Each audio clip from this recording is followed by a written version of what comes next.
Good evening, everyone. My name is Gaëlle Morel, and I'm the exhibitions curator at the Ryerson Image Centre. On behalf of the RIC, I would like to thank you all for joining us tonight for Susan Dobson's lecture.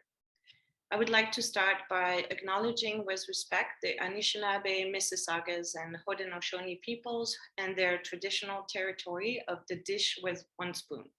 The Ryerson Image Centre stands within this territory today, and we respectfully accept our collective responsibility to the land during a time of environmental upheaval and crisis. Dobson's show is part of the Scotiabank Contact Photography Festival, and it was once again a great honor for us at the RIC to collaborate with Darcy Keeling and the whole team at the festival.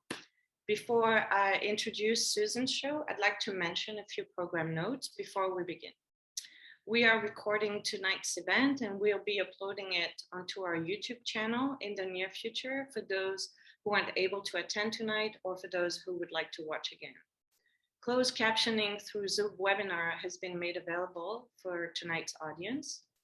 After the lecture, we will commence a Q&A. If you have questions throughout the lecture, please use the Q&A function located at the bottom of your screen to submit them. And lastly, in the case of a technical difficulty, please remain patient while we correct the issue. Now I'd like to introduce you to Susan's exhibition, which is on view in our university gallery through December 4, along with 3 other exhibitions in our galleries and the public installations of the Scotiabank New Generation Photography Award across the university campus. In slide lecture, Guelph-based photographer Susan Dobson reconsiders the materiality, physicality, and meaning of abandoned university slide libraries. Her precisely composed images of these outdated photographic transparencies, originally made to be projected in art history lectures, expose the canonical biases of traditional visual culture dominated by Western male artists, while marginalizing or excluding art by those outside the establishment. Slide lecture gleans revelations about outdated views from these obsolete materials, hinting a way forward toward more diverse and inclusive representations. It is now my privilege to introduce Susan Dobson. Hello, everyone. I'm looking forward to reaching a bunch of you virtually. It's impossible for me to see you, but I will imagine you all out there. So thank you for coming. I wanted to also thank Gaëlle Morel and Valérie Matteau, who I worked with closely during the 3rd wave of the pandemic. So most of this was done virtually, and it was a big challenge, but also a great joy actually to do.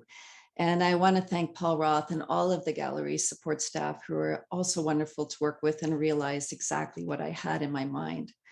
Thank you to the Contact Photography Festival and to Emma Chiara and Rochelle Forsey and a whole bunch of other people who are all mentioned in the vinyl, in the gallery and elsewhere. Thank you to James Morley, who provided these wonderful installation shots that I'll be showing you tonight. Many of you, I think I should mention that many of you might think, doesn't Susan Dobson do photographs about the built environment? And absolutely, a lot of my practice has been about the built environment, but I would say that what my practice really evolves around is things that mean something to me personally. So when I photographed the built environment, it was very much a product of me having grown up around construction sites because my grandfather was a developer and my father built and designed homes as well. So it's something that I really knew and mattered to me. And what else really matters to me is photography. It's been my medium since I was 11 years old. I photographed with my mother's Brownie camera back then. So I've had a close connection to the materials of photography and the photographic apparatuses all of my life. So for me to reconsider at this point of my life just makes sense. And there were 2 things that really prompted me to really think about my relationship to photography and the materials, but also my place in the lineage of the history of photography. Now, how do I position myself? So the first thing that happened was I bought a 4x5 camera used on eBay. And when it arrived to me in a tiny little corner, I noticed that the previous photographer had etched his initials. So I thought about how this camera had belonged to someone else, maybe someone before him, and it now belonged to me, and I might be handing it down again. So I began to think of myself positioned within history. The second thing that happened was I received an email telling me at work that the slide library that I had used both as a student and as an educator was about to be dismantled. And so I was shocked, and I thought about how that slide library had been very important to me. And I began to think also about my relationship to slides. So I'm now going to share my screen and show you some images, because that's my favorite thing to do. So here we go.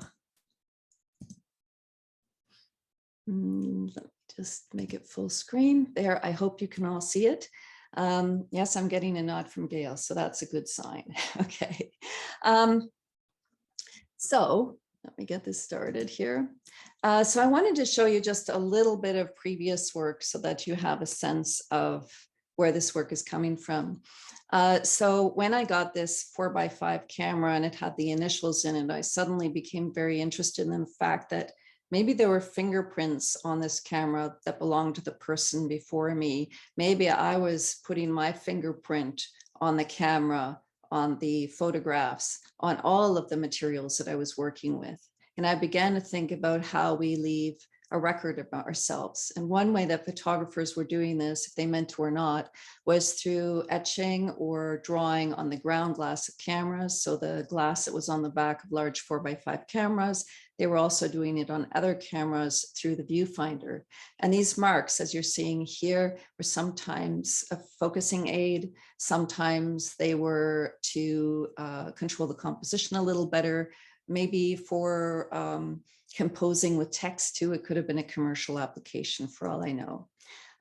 So I became really interested in those materials and the apparatus and the mark making that photographers were doing. So I'm just going to show you a few examples so you understand where this is coming from. By the way, a lot of this work is on display right now at the Judith and Norman Alex Art Gallery in Sarnia. But here are just a few examples. So you can see here where a grease pencil was used. Here's a close-up view of it. You can see the grease pencil that was used on the viewfinder. And sometimes it's just the little marks, like the recording symbol up in the top left from a camcorder. And that brings me to the slide library work. Around the same time as I was thinking about the viewfinder work, I had heard about the slide library that was being dismantled. It was no longer used. It hadn't been used in ages. In fact, it was right beside my office, and it was kind of an abandoned space in a way. Nobody had been going in and out of there for years. Nobody wanted it. So it was impossible to get rid of these things. And yet nobody wanted to throw them away, but everyone needed the space. So there was space up for grabs. Everybody wanted it. So this was a dilemma in my art department and also in many others, as it turns out. I ended up visiting a number of collections that were in the process of either being preserved or dismantled. York University, Concordia, and Ryerson, of course, as well. So I started to explore other collections. But at the beginning, when I first looked at the University of Guelph, I just went in and I started wandering around before they dismantled it. And I thought, what can I do here? And I decided just simply for me to make a record of every single drawer of slides. I wasn't interested in reproducing or digitizing the analog slides. I just thought, I just need a record of the materiality here. So it was meant as a personal project. So I don't know how many hundreds of drawers there were, I don't remember, but it took a long, long time. And I would place each drawer on the floor. I would then photograph it from a bird's eye view. And it was a very sort of systematic way of making work. But what interested me is when I started recording the name of each of these drawers, I started to realize that the collection was very dated. This slide drawer, for instance, was titled North American Indian II. So I realized since this collection had not been updated, so it wasn't current, it wasn't aligned with current thinking anymore, it had become a time capsule of sorts. And slowly the work kind of teaches me as I go. So I may have just started with a big idea that I wanted to photograph the beautiful materiality of these things. But all of a sudden I saw that it had far more potential than that. And there was another aspect of the collection that interested me as I started to move through it. I found this jerry-rigged old tool cabinet. One, you could buy this at Canadian Tire to put in your garage. And it housed the Canadian collection, which I thought was very appropriate given the maple leaf red of the tool cabinet. When I did photograph this, at first it was just because I was really interested in the red color. I was interested in the fact that it housed the Canadian collection and that it was jerry-rigged and it wasn't perfect. But I later found out that a faculty member from the University of Guelph had been really frustrated at the lack of diversity in the collection itself. So she had loaded her camera up with slide film, and she had gone out to Toronto galleries to photograph diverse artists, emerging artists, Canadian artists, and they all found their way very likely into this particular tool cabinet. So here's just a few views of these drawers. And you can see here how the drawers have been fitted with strips of metal specifically so that the slides will stay in place.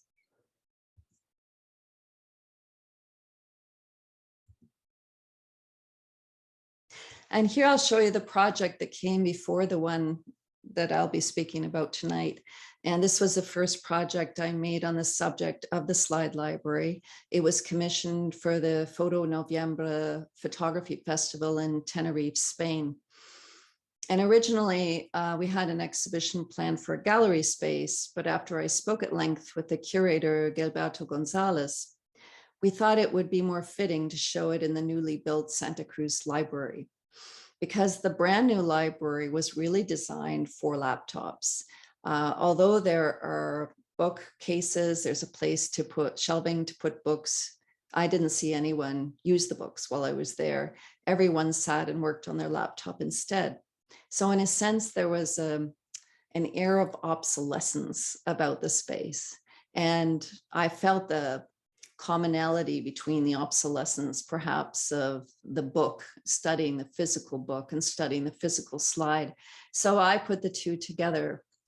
The mural is titled Italy 1 to 74 because the Italian collection actually had 74 trays in its collection. And it is juxtaposed elsewhere in the library with a single slide of trays that contains only 30 slides, and it is titled Africa Salon. So this is the one image that you'll see in the current exhibition as well. So I realized that this isn't only about material obsolescence, but it also speaks to the shortcomings of our slide collections, the fact that we don't have equal representation in terms of the global art world. And here's just a close-up so you can actually see what these things look like. And just so you know, the colored paper is used to denote specific mediums. So pink is for painting. And so, of course, Italy, there were a lot of paintings in the collection, so it's very pink. What I find interesting too is that categorizing a slide library based on mediums also seems obsolete, or at least that categorization is becoming dated, because so many artists today are working in a very interdisciplinary way. They're not identifying specifically with one medium or the other. So we can also see how the approaches that artists are using is changing over time. And now we get to my exhibition. So I was so happy to do this. I'm just so happy to show it at Ryerson. So after photographing the collection at the University of Guelph, and I photographed these other collections at Concordia, York, and Ryerson, I had all this material, and I had to decide what I would show at Ryerson once we had this exhibition scheduled.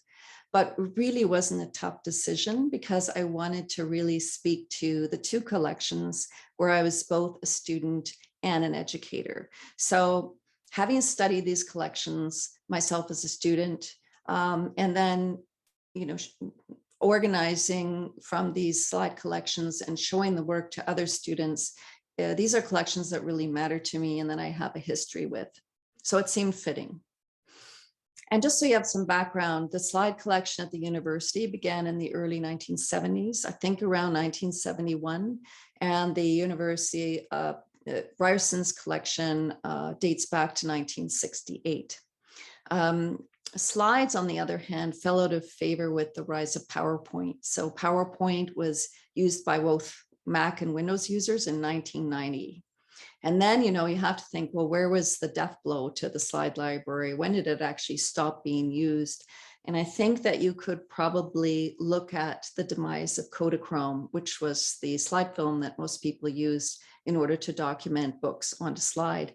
And that stopped being manufactured in 2009, and it stopped being processed in 2010. So there is actually this window of time that we can actually pinpoint where we can say, all right, we can study this because we know that slides existed during this period. So that helps us actually look at the period and then maybe look back at this period of time within the context of what we know now. So it's an interesting way of looking at the past.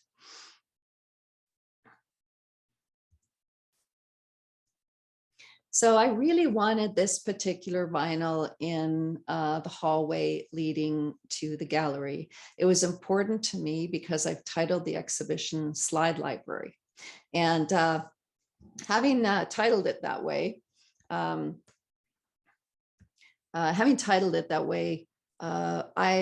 thought that this one would be particularly appropriate because I had students help me with it.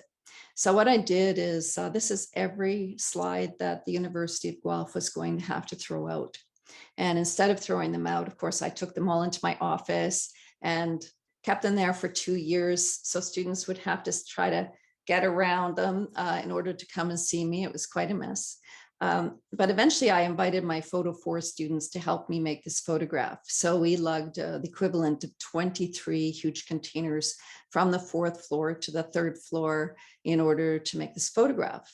And it was quite an ordeal. So we took a lunch break. And when I came back, one of my students was sitting in the pile, literally surrounding herself with slides and marveling at these little things, trying to hold them to the light, because I realized none of these students had ever seen anything like it before. So all of the students were around the pile marveling at it. They didn't take their lunch break. And I realized what an effect this material was having on them. So I'm really happy to have this particular print in the entranceway. And I've done some tours of this work. I've brought some people in and talked to them about it. And I often get asked, why do you leave your lighting equipment in the shot? I've done that in 2 of the photographs that are in the exhibition. And there are 2 reasons for this. One is I'm very interested in situating myself within the history of photography. And in some ways, I feel like the lighting helps me do that. So this physical way of establishing my presence. But the other reason is kind of a simple one that harkens back to when I was an undergraduate student. We went on a field trip to a commercial studio, and it was wonderful. I walked around being amazed by all these photographers making photographs with large format cameras and fancy lighting. And then the owner of the studio came out to talk to us, and he said, "You women," he singled us out. He said, "I'm never going to hire you. You can't possibly manage equipment like this." So I just wanted to put my equipment in there as an answer to him. As silly as that may sound, it always stuck with me. This is my response. So this exhibition was mostly shot on 4x5 film, but occasionally I also used a medium format digital camera just because of access issues, time constraints, that kind of thing. But I wanted the physicality of film in all of the works. So it seems kind of counterintuitive, but what I actually did was degrade the quality of the digital images to soften them and add grain to create that more filmic quality. Instead of sharpening the film versions, I would actually soften the digital versions. And in doing so, I was actually thinking about Lev Manovich's essay on the making of the film Jurassic Park. It's one of my favorite essays because he talks about film producers that met with focus groups who viewed the film and they were not frightened by the computer-generated dinosaurs. It did nothing, didn't scare them one bit. Anyone who's seen the movie knows how scary they actually are. But the movie crew had, and the producers had to go out and go back and figure out a way to make the dinosaurs terrifying. And what they did was they softened the dinosaurs, added grain so that they'd feel more filmic, and that terrified their test audience. So I always found that interesting. There's something about film that makes it seem more real. Maybe in the subsequent generations that will no longer be the case. We'll have to see though. And I just wanted to show you a couple of these so that those of you in the audience who haven't experienced slides can get a sense of what these tiny things look like. And there's one slide here in particular where you can see how transparent it is. So I thought that might be helpful for you to see.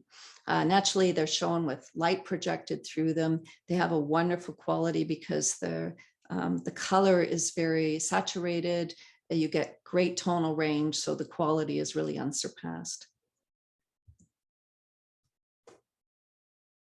So I had been thinking about slide libraries and photographing them for the last 5 years, but almost all of the photographs in this exhibition were produced during the third wave of the pandemic when we were locked down. So that created a lot of challenges, required a lot of problem solving and a lot of remote working. And so I am so pleased that I'm going to get to share it with you now. And what I'd like to share with you about this work are questions that I asked myself when I was making this work, and also the things that I observed and learned while I was making this work. I always feel like the work teaches me as I go along. So I might have an idea of what it'll be, but then slowly the work evolves and more questions arise, and then it's up to me to try to answer them. So I'll share it with you what kind of questions I was trying to answer. So the first thing you see when you walk into the exhibition is the physical side, a pile of slides. So it is exactly the same pile that was photographed in the vinyl in the hallway. It's the same pile. It's all of the slides that were going into the garbage at the University of Guelph.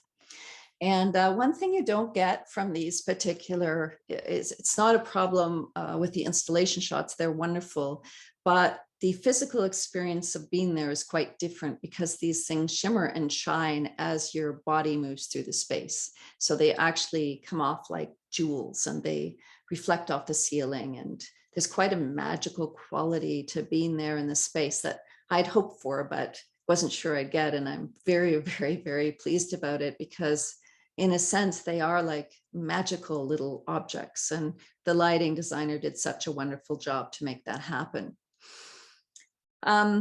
So for me, I think the physical pile was really important because it stands in for all of the analog things that we're losing, that we have to throw out, that we don't know what to do with. And since I made this exhibition, so many people have contacted me to say, I have all these slides in my basement. I don't know who they're of. They've been handed down. I don't know what to do with them, but I don't want to throw them out. So I think that's a common complaint. It's very hard to let them go.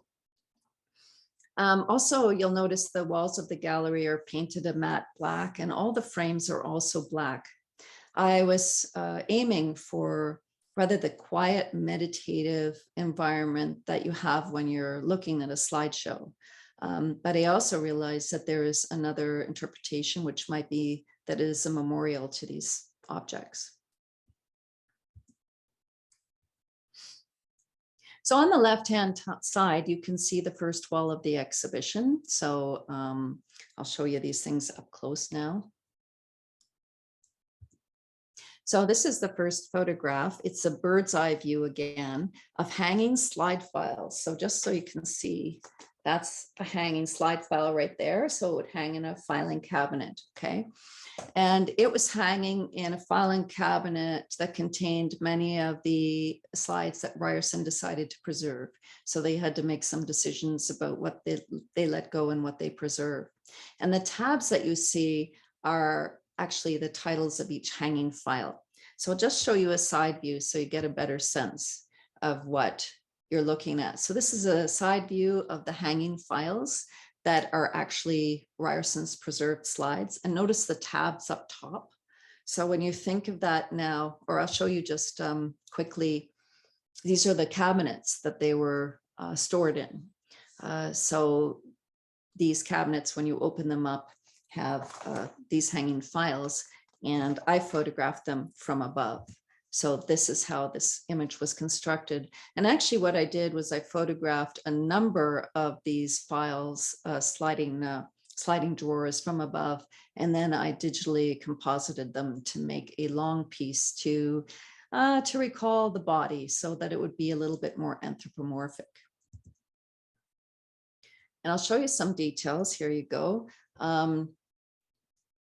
So here we have really analog references, things that say things like printing paper, how film works, development problems, how prints show what went wrong. So it reminds us of the analog era of photography. Or here, how to get the impossible picture, the world in tones of gray. I want to know how to do that. And this one was particularly important to me because I actually titled the piece Photography Until Now. And that actually refers to a book by John Zarkowski that was first published in 1989. And I think it's significant because it was published 1 year before PowerPoint became widely available to the public.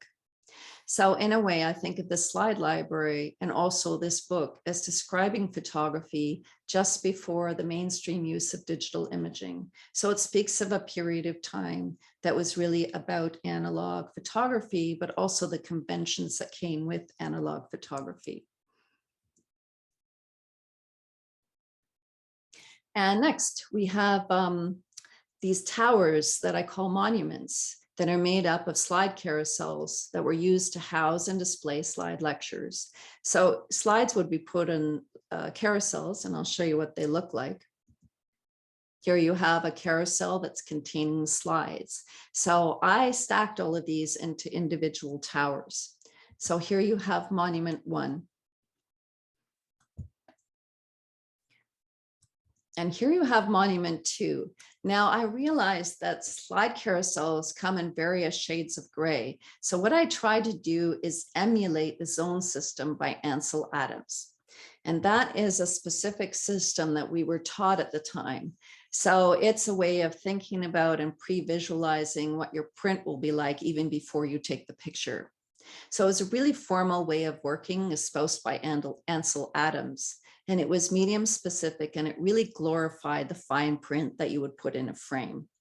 What I'm interested in here is how much photography has changed since then. It's technically, we can talk about how many more tones are available to us when we work with the digital camera. But more importantly, to me, we now think about photography as existing in an expanded field. So it has a relationship to other mediums. We use it in many different ways besides the formal print.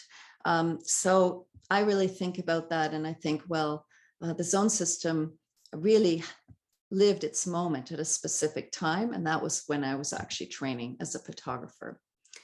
So I did my best here, but we're still missing the pure white. And here is monument number 3.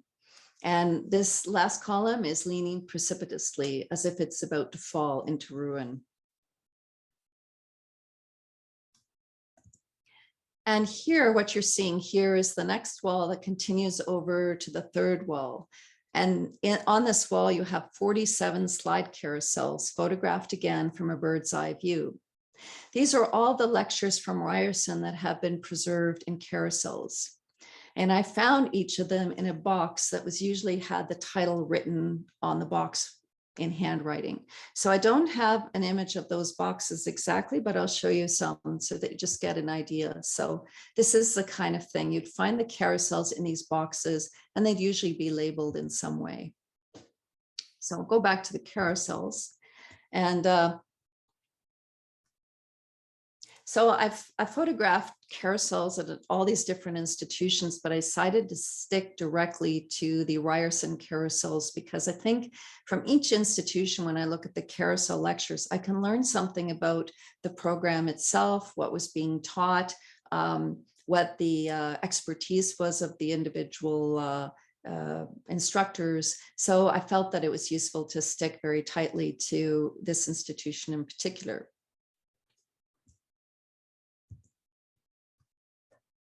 I find the details of the slide carousels to be very beautiful. So I'm always enamored by the materiality of the slide. It's very much part of this exhibition that I acknowledge. I revel in their materiality. I love the little red dots here. These dots were placed in the corner of the slide so that the person putting the slideshow together in the carousel would know which way was up. So they wouldn't, by mistake, inverse the image. And here there's the center of the carousels were often used to leave extra slides or to take some out and just toss them in there. So you see the dust on the slides, which I really enjoy. It speaks to the time that they've been lying around. And just the labels, the beautiful labels. And here somebody was very pragmatic and used the center of the slide carousel to put Scotch tape. And it reminded me that I used to use the center of the carousel to put a little fork. It's just like a little weapon that was used. So every time my slides got stuck, I could dig in there and get them out again. So I always worried a little, like now we're on Zoom and I'm thinking, oh no, what if my internet goes? But at that time I would worry about the slide projector getting stuck. So I was prepared. And just the handwriting too, I find that so interesting because I imagine that some faculty members at Ryerson might recognize the handwriting as belonging to their colleagues or former colleagues. And this tells you how these slides were put together. Seal the edge with a warm iron. So yeah, just the materiality is something that I can really appreciate and enjoy. This Post-it note says antiquarian avant-garde. And so I'm assuming, because most slides were made from books, that it's the book Photography's Antiquarian Avant-Garde by Lyle Rexer that this refers to. That was first published in 2002. And what's interesting about that is the book charts the rebellion of some contemporary photographers who didn't like digital photography. So they adopted methods, photographic methods used in the 19th century. And so what a great way to show this work by using analog photography in order to bring this book to life. Now, for me, the titles that you see on the left-hand side of the carousels are really important to this work, and I hope people have time to read them when they go to see the exhibition. Again, this is something I discovered through the making of this work. Originally, I was simply attracted to the carousels for their beauty, but slowly I began to see that the titles were extremely important, that we could see what we were learning, what we weren't learning, what was missing from the curriculum. So when you view the titles, you might realize that there are limitations to a slide library. The slide library uses slides that are made from books. And so when you're restricted to slides made from books, it means making certain sacrifices to the curriculum. And here you have some examples. This is the top row of the carousels. You might notice that many of the lectures are about American men or on subjects they're mostly attributed to male photographers. I think if you were to play a trivia game, let's say, you go to a trivia night and you were asked questions about photography, the greatest hits would come up. Ansel Adams, Robert Frank, Cartier-Bresson, Edward Weston, Walker Evans, etc. There are some women you might think about, but there are probably very few, and diversity is completely lacking. But since slides were made from books, lectures were based on photographers who were published. Typically, photographers who were published had also been exhibited in major institutions, and those were predominantly white men. So what you have is a larger systemic issue that then trickled down into educational institutions, I'm assuming because of the limitations of how we made slides. And so there's the bottom row. And here's an example. So this slide carousel is titled The Photographer's Eye. So that was, it refers to an exhibition at the Museum of Modern Art that was launched in, that showed in 1964, and also a book by the same name by John Sarkowski, from which these slides were likely made. So I decided, hey, let me go on MoMA's website and let me just look at the photographers that were in the show. And I counted over 100 photographers in the exhibition, and 6 were women. And then here, if you look at, oh, I just love going on Amazon to look at their descriptions. We have celebrated work by master photographers, and only men are noted here. So again, it's very difficult for universities to be at the vanguard with their curriculum, even if the desire is there, because we are making slides from books like these.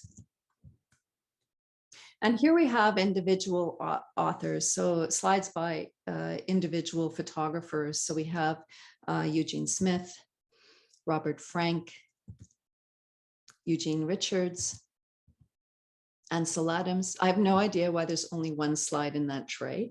Often there are many slides missing because photographers or people who are teaching would borrow them and put them into different trays and then completely lose track. I can't know for sure what the reason is, though. August Sander and Lewis Hine. David Heath, he used to work at Ryerson. He was one of my professors. Ernst Haas. Lord Snowden, Man Ray. So these are all names you're likely familiar with. Walker Evans at work. And there are very few slides about women photographers. There is one on Diane Arbus and one on Mary Ellen Mark. But for the most part, I feel that women are represented by the following. We have the nude. George Krauss Inudi. Being Without Clothes, Kenneth Clark, The Nude Part 2, and Women and Other Visions. So I Googled this title because I was curious about this particular book. I thought the title was very intriguing. So again, here I go Googling, but I was interested in knowing, you know, what a regular consumer would think about this book. So this is the only thing I could find. Features a collection of black and white images of female in various stages of undress and engaging. So that was the impression of somebody who bought the book and wanted to review it.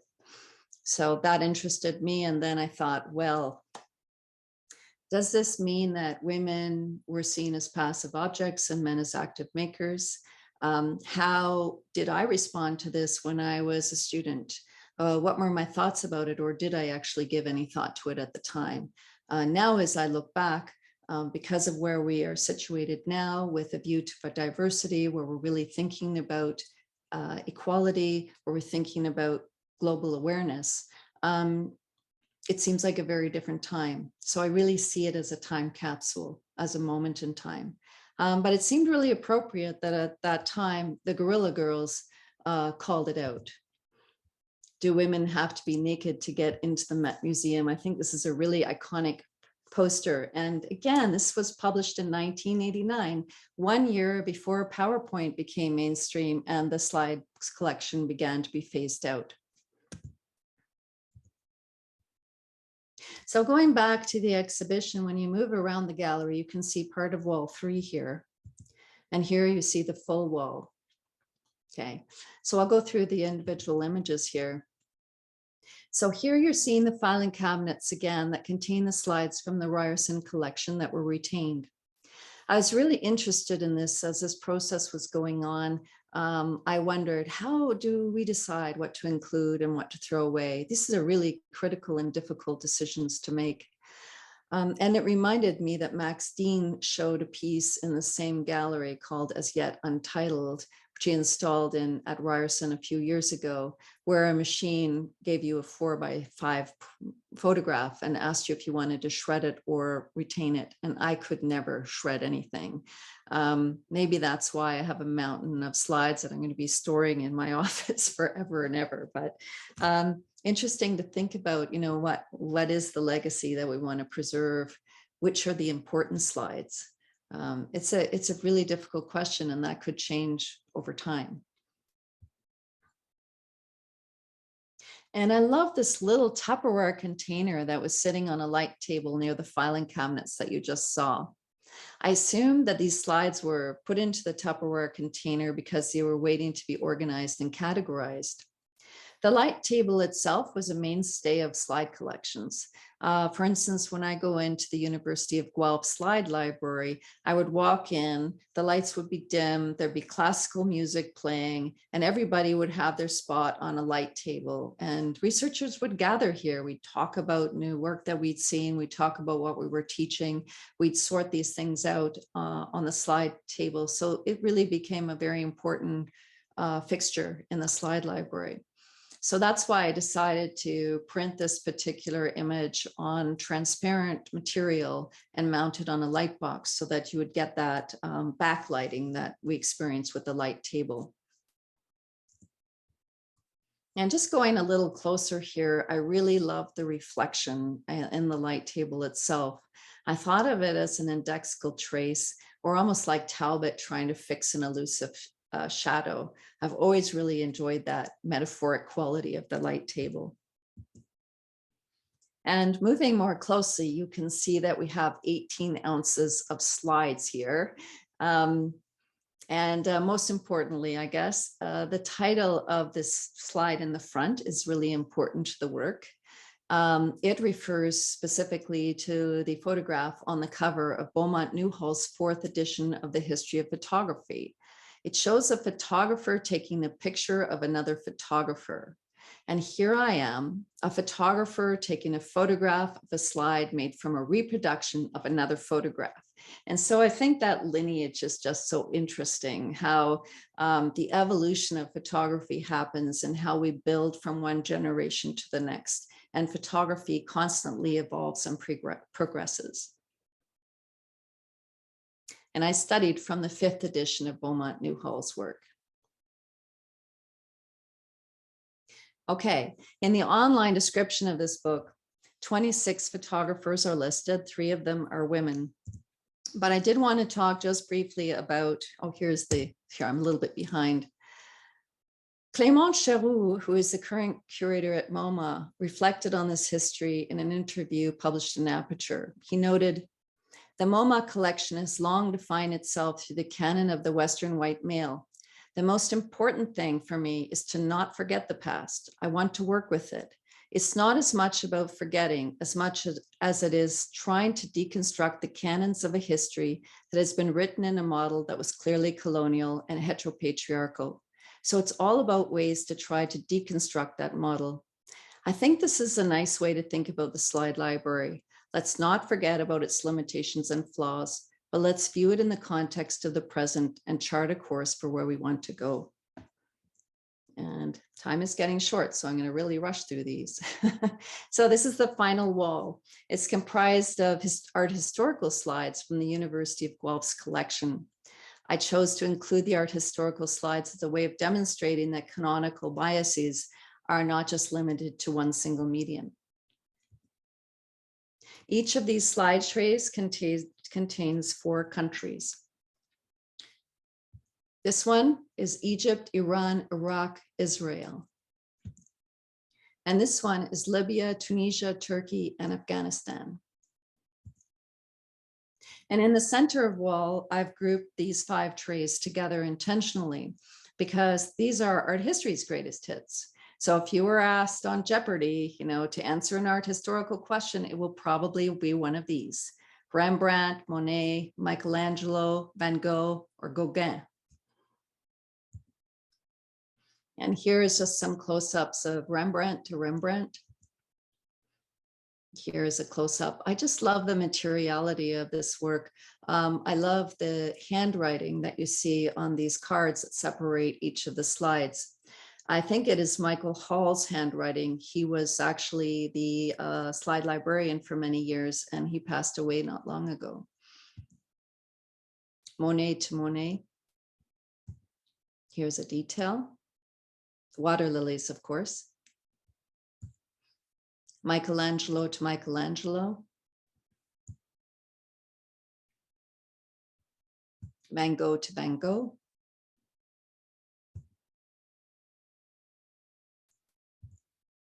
Gauguin to Gauguin.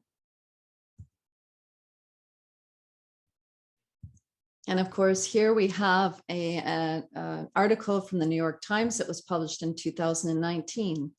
I think, again, it's a sign that we are starting to question and reassess the legacy of artists that we have celebrated. So thinking about the context of the past within the present is, I think, a constructive way to move forward. And the final piece in the exhibition is, again, the one that you saw before, which is probably my very favorite piece from all of the slide library, because it speaks, I think, so strongly to the fact that we are missing such a large part of our of our global awareness, I guess, as we study and learn. So this is Africa Salone, and there are 30 slides in this tray. So keeping in mind, of course, that the slide collections are reflecting what was available in books at the time, they also reflect the individual expertise of the faculty members who were teaching at the time. And this lone slide tray, I think, makes the case for championing greater diversity in our educational systems, which I think we're starting to do now. So here's the view towards the exit. I like how the pile of slides and the pile of slides in the mural can be seen at the same time. I find the slides to be physically beautiful, and I really miss the quality of slide projections. I like, though, the fact that we shifted to digital technology just because our understanding can be more inclusive and diverse. If an emerging artist, for instance, has an exhibition across the world, I can locate it on the internet and include it in a lecture. It's a great way for accessing more work. And finally, I have this newspaper hanging in my studio ever since it was published on December 31st, 2010. The aging of both the newspaper and the gradual discoloration of the slides is a poignant reminder for me of Roland Barthes' musing on the photograph. He points out that the photograph, like a human being, has a limited life. Like a living organism, it is born on the level of the sprouting silver grain. It flourishes a moment, then ages. Attacked by light, by humidity, it fades, weakens, vanishes. There's nothing left to do but throw it away. And I'll end it there, and I'd be happy to take questions. Thank you so much, Susan. I'm going to read some of the questions we received. There was a question right at the beginning, I'm assuming about the early works or the previous works. And yes. There was a question about what year it was to situate the work. I think that series was started in 2014. Right. So I have a question here. Sorry. Thanks for your talk. Regarding the until now, you spoke evocatively of the way societal defaults shaped the slide archive of the past. And I'm wondering, what do you suppose are the contemporary defaults of how images are organized or collected, including dematerialization, decentralization, non-linearity, that we one day seem misguided? I don't know if it's an easy question. Yeah. I lost you at one point, so maybe if you could repeat it, that would be good. Or break it up into chunks for me. I think the question is, what do you think that in the future we're going to perceive as the defaults of how images are organized or collected today? I think it's kind of a projection in the future. Yeah, that's such a good question, because I have no clue. I wouldn't even have dreamed that photography would change as much as it has in such a short period of time, nor would I have guessed that even the categorization that I took for granted just maybe 15 years ago had changed so radically. So I actually am enjoying just being along for the ride to see what will happen next. So Present. yeah, it's interesting, you know, because I think about the term rememorization, like Pierre Nora talked about that, the historian talked about that when he was talking about the history of France. And I find that so interesting because we can go back to history and think about how it's framed by the present. So history will always change. 10 years from now, we'll perceive this completely differently. But forecasting is a whole other thing. I have no idea. I give up on that. That sounds fair. Yeah. I like how you name all these French thinkers. I have another question. After admiring this incredible show, many visitors lament that an active slide carousel showing an art history, sorry, the questions are popping up, a lecture on the wall was not included. Did you ever consider this? Well, we can answer that question, Susan. We had the intention of having a carousel. Yes.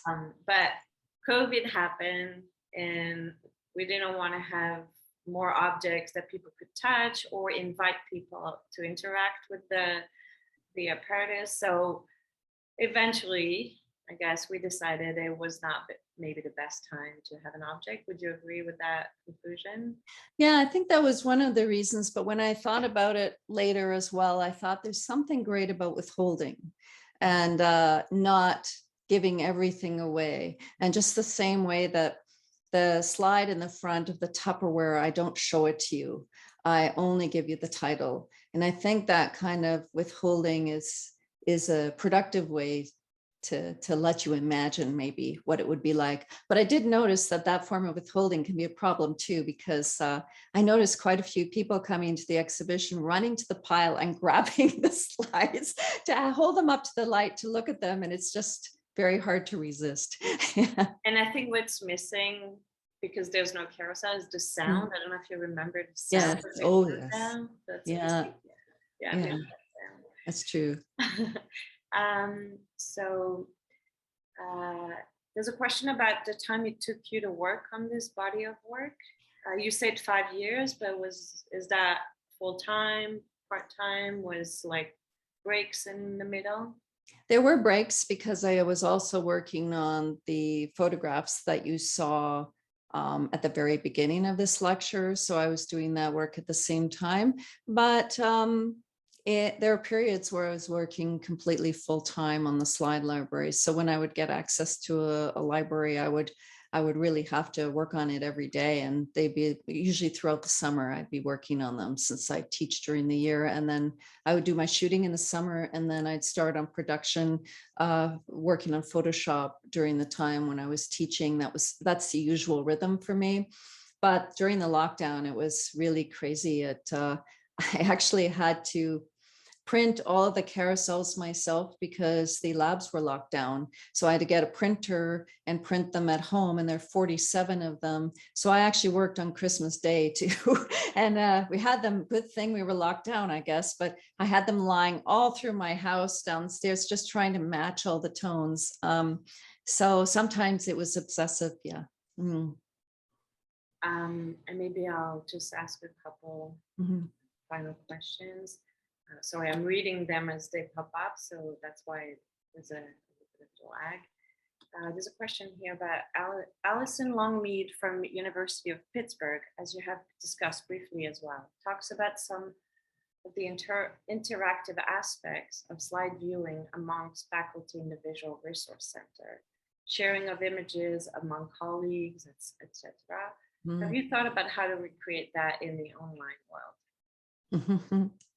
I think we do that a little bit with Zoom in the sense it's not the same because you're physically not touching things. And for that reason, I haven't shown this work here, but I've been dusting the slide carousel boxes for fingerprints to find the fingerprints of my colleagues as they have touched these things. So I don't feel that there's an adequate way to bring that back in the online world. But if I could say that there's one advantage to the online world, is that I can interact with colleagues across the world. and that some people who are far away can participate in this discussion. So I would say, you know, we've lost something for sure. I miss that camaraderie and the physical presence of other people. But I do love the fact that I can connect with people around the world. And again, that allows us to learn more from other people and not sit in a very tight sort of circle. Yeah, get outside of our comfort zones a little bit. Mhm. Yeah, maybe I think maybe we can finish with this. I think what I think is really interesting in your exhibition and in your project in general is that tension between a clear love and nostalgia and almost fetishism. I don't know. Yes. For those objects, I Yeah. would go that far. Yeah. Which I share and can totally feel too. But there's also that problem about, you know, the presentations and the diversity and inclusion problem. And I think your whole project is about that tension and like also the tension about these objects. We want to keep them, but we don't know what to do with them. There needs to be an obsolete, you know, a museum of obsolete objects or something. I think photography needs to, the world of photography needs to think about that too, about what do we do with those obsolete equipment and objects that we can't throw away. We know we can't, but then what? So I think, thank you so much, Suzanne. It was fascinating to hear you tonight. Thank you all for attending, and please come see the show if you can. We're open Wednesdays to Saturdays. We have different operating hours, and there are some guidelines on how to access the museum. So please check our website, and wish you all a good night. Thank you so much, Suzanne. Thank you. Bye, everybody. Bye.